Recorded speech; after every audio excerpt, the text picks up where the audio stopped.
Jadi hari ini kita melepas 101 ya, personil Brimob Polda Gorontalo ini akan melaksanakan suatu latihan. Latihan ini jungle warfare, itu adalah pelatihan pembekalan mereka untuk mampu menghadapi tantangan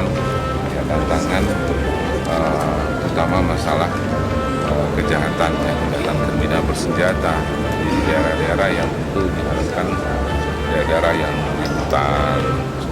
Jadi mereka ini kita berangkatkan dan diberikan pembekalan di Jakarta. Nah, harapan kita berangkatkan 101 personel ini yang kalau dibutuhkan untuk melaksanakan perbantuan operasi menangkal di hutan apapun